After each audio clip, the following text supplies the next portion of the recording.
Okay, guys. So yesterday I forgot to add my Wattpad selection, so I'm gonna do it right now, live. Um, so I'm not. Should I share with you how I do it? I'm not. I shouldn't share with you, right? But I don't want to give away my secret my secret method. It's a bit like my golf swing. I don't want to give it away, but um, what I will do is I'll split the screen in half. So you guys can see me live reaction to what are you guys looking at? What are you guys laughing at? You guys laughing at Logan Paul? What are you guys laughing at? Logan Paul's in a lot of trouble. How are you guys laughing at? Okay. Me very funny. Me very funny. That's the last thing. That's the last thing I thought you would say, that you were laughing at me. Very funny. Very funny, guys.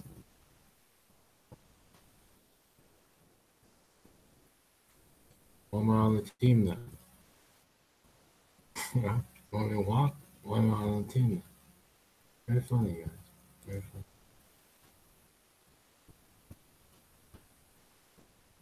Yeah, he's the sensitive one. I know this one. He's the sensitive one. All right, so the thing with the sensitive one is that he's not really good he's not really the best on the team, but he is so dirty. He is so dirty. I don't know. That's the sensitive one. Extremely dirty. Oh, these are our best. But boy, is he so dirty. So should I do a Wattpad where I choose, like, I say something like want on, right? Um, we belong to the earth. What Wattpad comes up with. We belong together.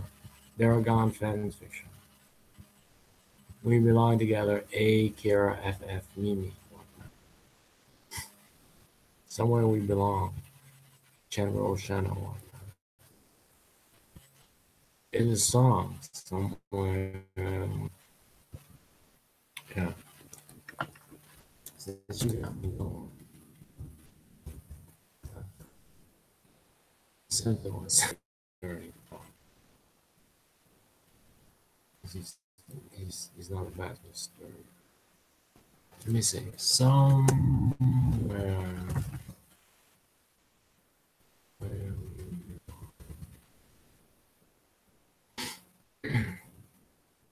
I think it's one of those classical songs.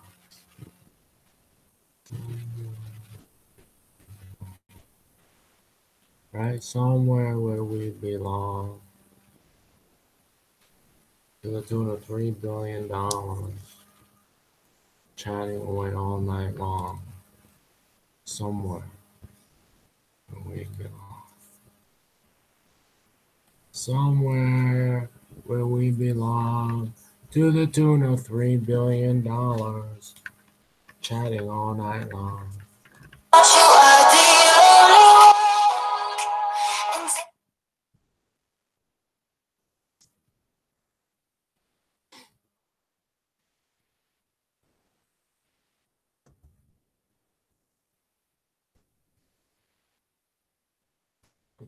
Why are you laughing at those people?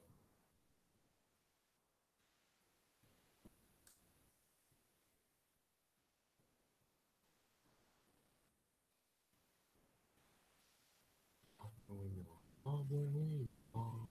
Somewhere.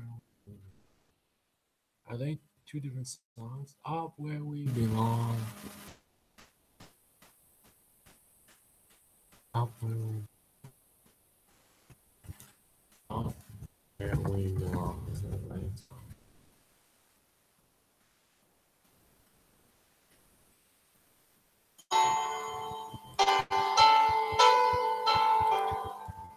have to share this song.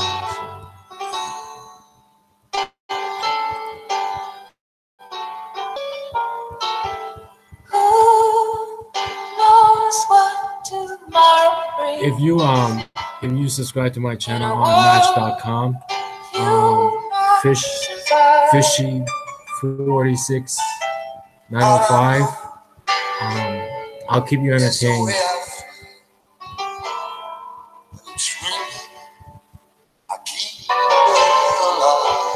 You guys in prison, look at computer time, they're laughing because the world out here is so crazy. There are mountains in our way,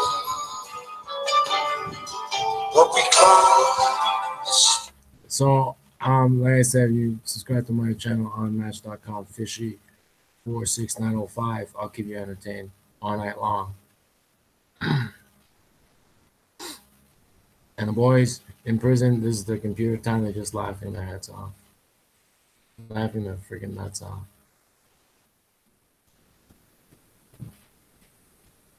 $3 billion. It's basically a chat hotline on the web. It's fun as hell, but I'm so old. And yeah. I know it's very popular. Before they had online, like they do it on telephone. Battle for the runner. The runner? Is it the kite runner? The Waddies 2015 winner. It looks like the kite runner. The runner. It looks like the kite runner. You know the Iranian novel, The Kite Runner? The runner. The world as we know it ended 209 years ago. From desert wastelands springs a single kingdom, ruled by a tyrannical king and trapped in endless war against the shadowy desert warriors. As a desperate bid to save what remains of humanity, society has been split into two distinct classes, nicknamed the intacts and the fragments. For an oppressed population on the brink of revolution, common fragment thief could be the last hope. Up until now, K has survived by her wits alone. Reckless, impulsive, wanted by the king's guard. K has earned herself a reputation as the runner. Using the city's rooftops as a personal domain, she manages to keep one step ahead of the king, with one hand buried in the purses of intact citizens. Driven by the plight of the fragments and the unjust death of her family, Kay seizes the chance to graduate from small-time thievery, full-scale rebellion.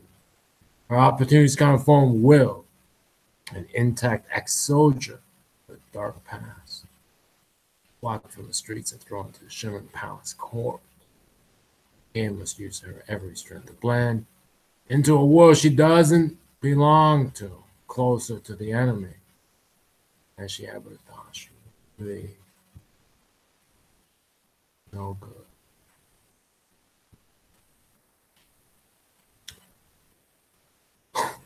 Wow. Well, it's funny, you guys. My possessive millionaire. What is that about? My possessive billionaire. Is this a cry for help? Is this like a sugar baby crying for help? Right? Can you imagine like some enslaved sugar baby couldn't reach help, so she writes on Wattpad her whole fucking plight, and she calls it My Possessive Billionaire. It's like the true story of an enslaved sugar baby trying to get the message across on Wattpad. Savannah Smith is walking with her two best friends in the city of New York on vacation when she stumbles into this guy. She says sorry and goes on her way laughing with her friend. Nick King, CEO of King's Corporation, is walking around the streets of New York City when a girl knocks into him. She apologizes and keeps walking. She's captivated him, and he wants to know everything about her. The thing is, he doesn't even know her name.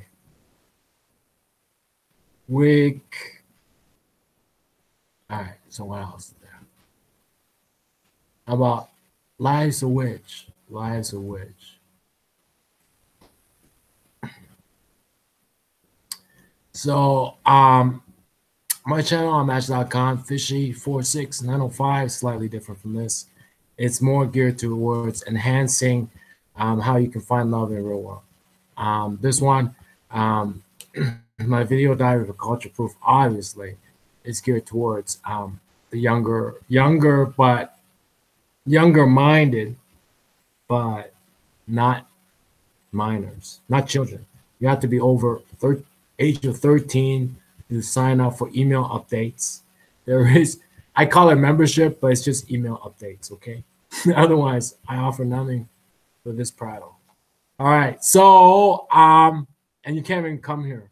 You come here, I pretend like I don't even know you, okay? Because I've done my time babysitting, okay? I don't want to work like that anymore. All right, so this witch lives a charmed life. Pause 3 times. Allie is the envy of every girl and the desire of every guy. Oh, God, no. Her key to magically having it all, she's actually a witch. As a descendant, first woman executed in Salem witch trial. Haley understands the consequences if her secret gets out. The only ones who know about her powers are members of her code, like Haley's family, and magic in their blood. But there's no spell that can undo a fatal attack on the code. All the evidence points to an age-old rival Coven as the culprit, and now it's up to Haley to lead the fight against them. At the same time, she's caught up in her feelings from a mysterious guy named Asher, who has plenty of secrets of his own.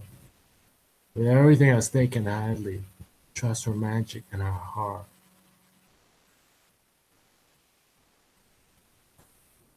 Sucks. Wow. Okay, let's go on. How about the Cupid touch? How about the babysitters? The babysitters. Okay, so I changed course. I'm going for the babysitters. The babysitters. A Wattpad features story #1 in humor. Satan. Gabby grinned out of the blue.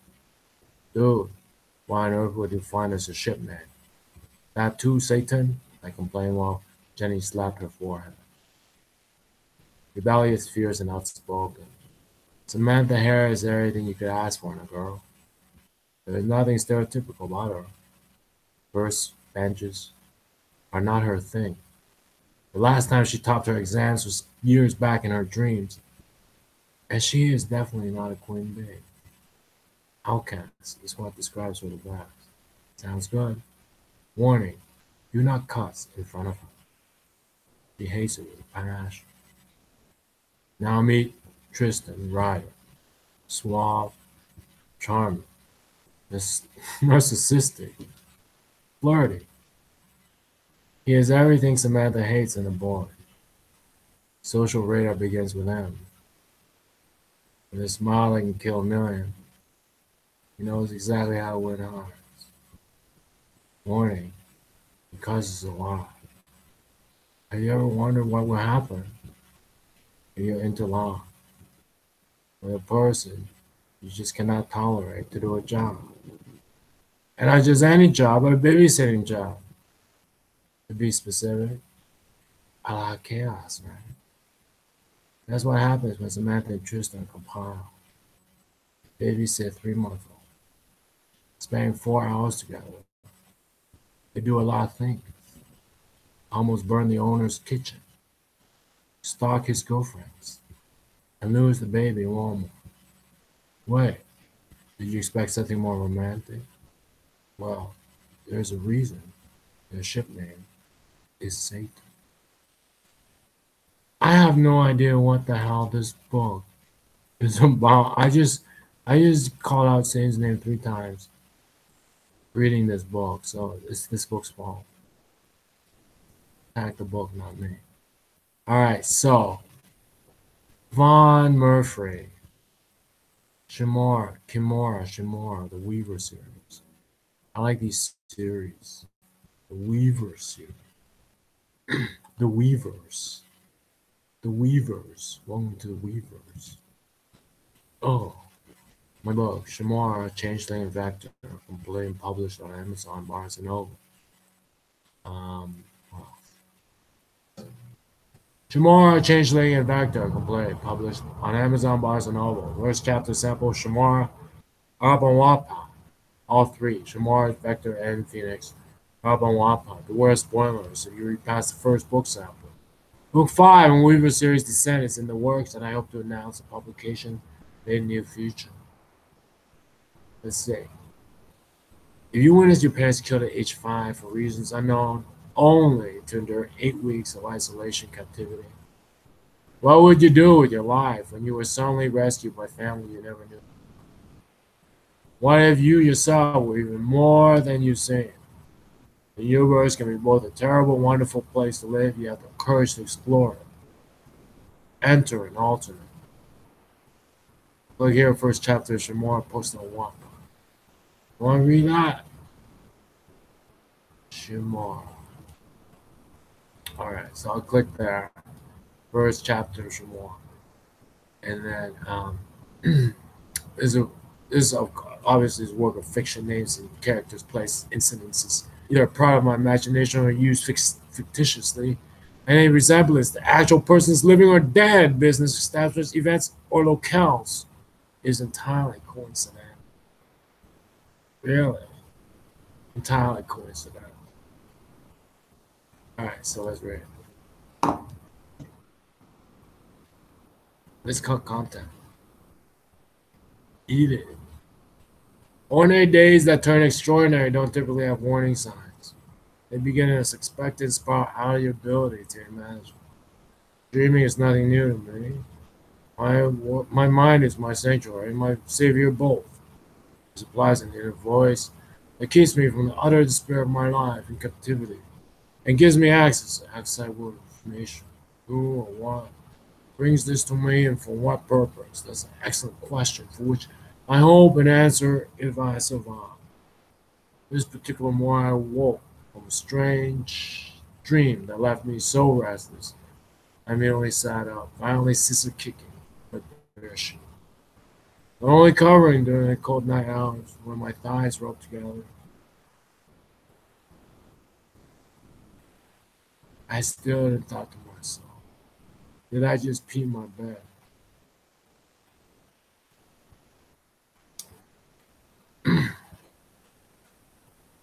She's got big thighs, and she just peed her bed.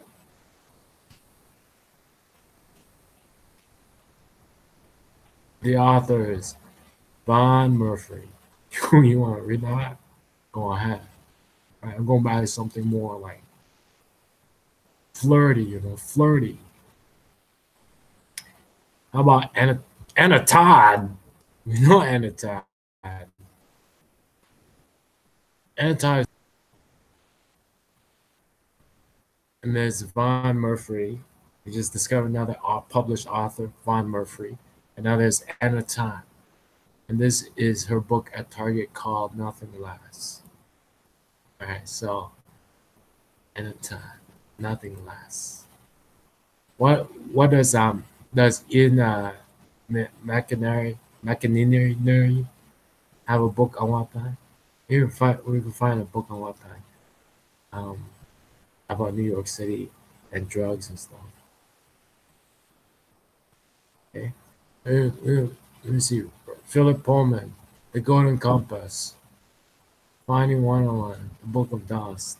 Let me find this on Wattpad. Wattpad is the Pirate Bay of books. Nah. All right, so Wattpad, and then what are you doing? New York City. What is What is it? Bright lights, big city, bright precious days. What is that all about? Um, I call it postmodern. Postmodern. Um, Let's say effect of the eye. Stacy Ann needs no man. Beasts of New York. Beasts of New York. Let's make a trade or else die. Wait a minute, are these Wattpad books? R. L. Stein? Demon stories.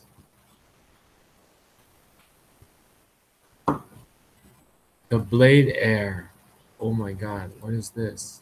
The Blade Heir, novel by Daniel Adoring. Is this Wattpad? Are you Wattpad? Let me see. I'm not so much a Wattpad writer.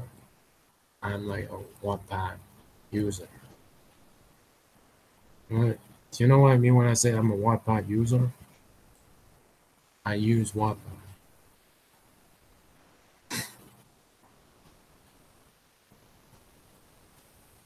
So the Blade Heir is a sample only. Cover my first fantasy novel. 3 sample chapters. Okay, that's pretty good. It's sample, but I would have read it. It was on my pad. Same. 24 hours in Paris. Do you want to do 24 hours in Paris? It's like you know, what's his name? It's like a romantic movie. 24 hours in Paris. Do you believe in law of hours? Oh God. His and her confusions. Oh. Christina Lauren, roommates. Oh. The author duo Christina Lauren talks about Broadway's role roommates. No, it's not that.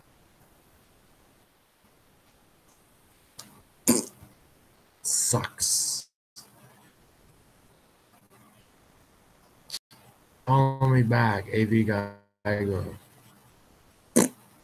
Follow me back? Never. What else? What else good? I want one. And Todd is everywhere. What else? And Todd is huge now. How about the Beast of New York? John Adams. I find epic urban quest for very eccentric, often hilarious, extremely dangerous characters. Also happen to be animals, wildlife in New York City to be exact. Reviews. So this is a book about New York City through the eyes of animals, artfully imagined and constructed. Through the eyes and hearts of Evan's furry characters, Beast of New York gets a lot of complex stuff. Issues of identity, specifically nature versus nurture, are explored without being heavy-handed, and the real-life distances between bravery, cowardice, loyalty and disloyalty, hope and despair are often revealed to be just a hair's breadth away. I think that's it. Ready? Let's read the first one, then I'll update my blog. The Missing Acorns.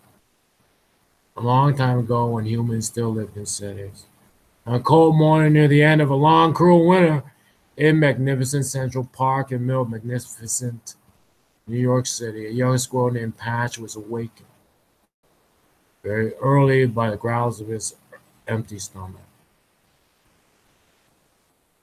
That squirrel's home is just a dray. Patch's dray was very comfortable. It lived high up an oak tree in a hollowed out stump of a big branch that long ago been cut off by humans. The entrance was only just big enough for Patch to squeeze in and out, but the tray itself was spacious for a squirrel. Patch had lined his tray with dry leaves, grass, bit of newspapers. It was warm and dry, and on that cold morning, I should say, he would have liked nothing better than to stay at home all day and sleep. But he was so hungry. Hunger filled him like water fills a glass. Cherry and maple trees had not yet started to bud. Flowers had not yet begun to grow. The juicy grubs and bugs of spring had not yet emerged. It had been 2 days since Patch had found a nut. Imagine how hungry you would be if you went 2 whole days without eating, and you may have some ideas of how Patch felt that morning. Patch poked his head out of the dray into the cold air and shivered as he looked around. Clumps of white, crumbly ice still clung to the ground. Gusts of cold wind shook and rustled the tree's bare branches. Pale and distant sun seemed drained of heat. It took a moment to satisfy himself that there were no dangers nearby, no hawk circling above or leashed dog below. Then Patch emerged from his dray and began to look for acorns. What marvels, what miracles, what mysteries are hidden within those simple words. Creatures. Think first of how they climb. When Patch left his tray, he went up, not down. He passed the tray of his friend and neighbor Twitch, climbed to the northernmost tip of his oak tree's cloud of barren branches, and casually hopped onto the adjacent maple tree, home to his brother Tuft. To a squirrel, every tree is an apartment building, connected not only by the grassy thoroughfares of the ground, but by sky rows of overlapping branches. Tree trunks are like highways to them, even though branches thin as twine are like walking paths, and they leap from the sky from one tree to another like circus acrobats. He reached the last of the thick rows of trees. Patch paused a moment, looked around, and saw his memory. His memory was not like yours or mine. Human memories are like messages written on crumbly sand, seen through warped glass. But squirrels have memories like photograph albums, exact, perfect recollections of individual moments. Patch, like every squirrel, had spent the past autumn bearing hundreds and hundreds of nuts and acorns, each in a different place. And he had stored all those places in his memory book. The winter had long been long. The Patch's memory book still contained precious few pages, locations of nuts not yet dug up and eaten. He had some nuts stored away. He climbed to a high branch, stood on his hind legs, and looked all around, seeking an image from one of those memory book pages. If you looked at Central Park that morning with human eyes, you would have seen concrete paths. Yes, I would. I read the whole thing. Steel fences, a few early morning jogger and dog walkers, all surrounded by fields of grass and ice, and bare trees, rocks, and beyond them. Man's endless rows of skyscrapers. Now it's getting really good. But through Patch's eyes, through animal eyes, there was no park at all. Instead, Patch saw a city in itself. A vast and mighty city called the Central Kingdom. A city of trees, bushes, meadows, and lakes. A city scarred by strips of bent concrete. A city surrounded by endless towering mountains. All manner of creatures lived in this city. Squirrels in their drays, rats and mice in their underground warrens, raccoons in the bushes, fish and turtles in the lakes, birds fluttering through the trees and resting in their nests. At that hour on that day, every tree, very early on a winter morning, the center kingdom was almost abandoned. But soon spring would come, and the city would bloom into a thriving maelstrom of life and activity. All Patch needed to do until that blessed time arrived, was finding enough food for these last few days of winter. Sounds like you and me, right? Every month. He saw in the distance, near the edge of densely wooded area he called home, a jagged rock outcropping familiar from his memory book. He was so hungry he paused only a moment to check for dangers before racing headfirst down the tree trunk and toward the rocks. His memory that same outcropping was just there, and the nearest human mountain visible over the treetops to the west was there, and a particular maple tree, which had been covered in orange and scarlet leaves on the day Patch buried the acorn, had been exactly there, and that far away. I don't know what that last sentence meant. Patch found its way to the exact spot where all those landmarks fell into place, so that the place where he stored in the page from his memory book matched perfectly. Like a picture of his tracing. Then he began to sniff. He knew as an undeniable fact that in the autumn he had buried an acorn within a tail length of where he stood. And squirrels can smell perfume in a hurricane, or a dog a half mile upwind, or a long buried acorn. Patch smelled nothing but grass, and earth, and normal air smells. His heart fell. It seemed to fall all the way into his paws and seep out through the tips of his claws. Patch let out a little murmur of awful disappointment. There was no food here. His acorn was gone. Already gone. Mystery. What happened to his acorn? Somebody moved his acorn. Who moved Patch's acorn? This was not unusual. Squirrels often found 8 nuts buried by other squirrels. But the same thing happened every nut Patch tried to unearth for the last 2 days. And that was unusual. Somebody's targeting Patch's acorns. It was such an astonishing run of bad luck that Patch had never heard of such a thing before. Obviously, somebody's robbing Patch's acorns. Dog anyway, hoping that maybe this acorn had no smell or that his nose was not working right.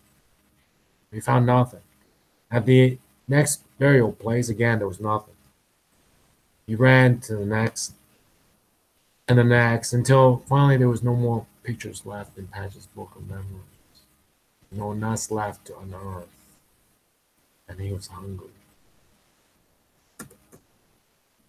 At this time, other squirrels too had emerged from their trees and began to dig for food. Patch knew all half-dozen squirrels he could see around him and a dozen more whose presence could smell the cold wind. All were of his tribe. Tough, his brother, the other squirrels. Squirrels are social animals. They have families and friends, clans, tribes, and kingdoms.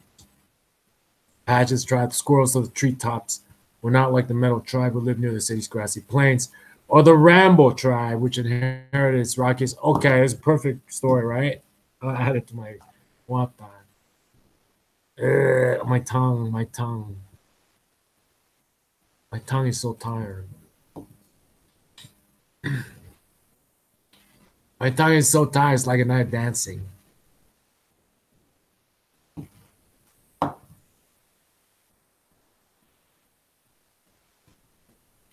All right, so we are looking at Beast of New York, and we will update it.